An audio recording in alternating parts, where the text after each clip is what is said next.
अस्सलाम वालेकुम नाज़रीन, मैं मोहम्मद बशीर अहमद BA उर्दू न्यूज़ के इलाक़ाई ख़बरों में आपका खैर मक़दम है। सदाशिवपेट में CPI का सड़कों की खस्ता हालत पर एहतजाज।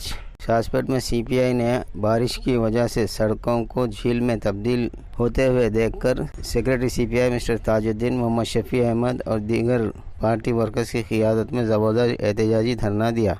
देखते रहिए अगली खबरों के लिए BA उर्दू न्यूज़ सदाशिवपेट। सलाम करते हुए, ये रोड जो है ना डिग्री कॉलेज और गवर्नमेंट हॉस्पिटल जाने के लिए बहुत तकलीफ़ हो रही है। इसका से मेहरबान कर जल्द से जल्द ये रोड की सैंक्शन करा के इसको बराबर जल्द से जल्द काम करने की हम आपसे गुजारिश चाह रहे हैं, मेहरबान कर क्योंकि प्रेगनेंट वालों को डिलीवरी होने में बहुत प्रॉब्लम्स आ रहे हैं। और जैसे कि हमको यहाँ 15 गांव को जाने की रोड 24 घंटे चलने फिरने की रोड है। मेहरबान करके CM साहब को और हरीश राव साहब को, MLA साहब को, सबको गुजारिश करते मैं सबको सलाम करते हुए आपसे गुजारिश करता हूँ ये रोड बनाने की कोशिश कर, मेहरबान कर हमारी यही बात गुजारिश करते हुए आपसे मैं रुखसत लेना चाहता। खुदा हाफिज़। సిద్ధాపూర్ కాలనీ రోడ్డు నిర్మించాలని చెప్పేసి CPI ఆధ్వర్యంలో గత 6-7 సంవత్సరాల నుంచి నిరంతరము ఈ రోడ్డు వేయాలని చెప్పేసి అనేక రకాల నిరసన తెలియజేస్తున్నప్పటికీ తెలంగాణ రాష్ట్ర ప్రభుత్వం ఏర్పాటయ్యి దాదాపు 7 ఏళ్ళు క్రాస్ అవుతుంది. అప్పటి నుంచి ఇప్పటి వరకు ఎన్ని నిరసనలు చేసినా, ఎన్ని పోరాటాలు చేసినా పాలకులు కానివ్వండి, రాష్ట్ర ప్రభుత్వం కానివ్వండి అసలు ఈ రోడ్డు నిర్మించడానికి చిత్తశుద్ధి లేదని చెప్పడానికి ఇది ఒక నిదర్శనం. ఎందుకంటే ఈ ప్రాంతం అంతా పేదల కాలనీ.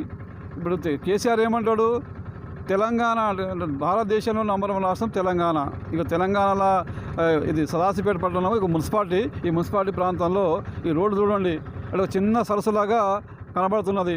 ఈ రోడ్డు గుండా దాదాపు ప్రభుత్వ ఆసుపత్రికి పోవాలంటే ఈ మొత్తం అంటే ఈ మురికి నీళ్ళని దాటుకుంటూ, గుంటలను దాటుకుంటూ పోవాలి.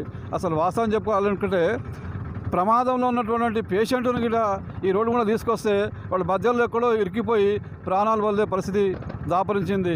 అందుకని మేము ఇప్పటికైనా ఈ మున్సిపల్ అధికారులను, ముఖ్యంగా జిల్లా కలెక్టర్ని, అయ్యా మీరైనా సరే ఈ సమస్యను గుర్తించి వెంటనే ఈ రోడ్డును నిర్మించేలా చర్యలు తీసుకోవాలని చెప్పేసి గతంలో కూడా అనేక సార్లు మనం విజ్ఞప్తి చేసినప్పటికీ పాలకులు కానివ్వండి, ప్రభుత్వం కానీ ఎక్కడ పట్టించుకున్న పాపన పోలేదు.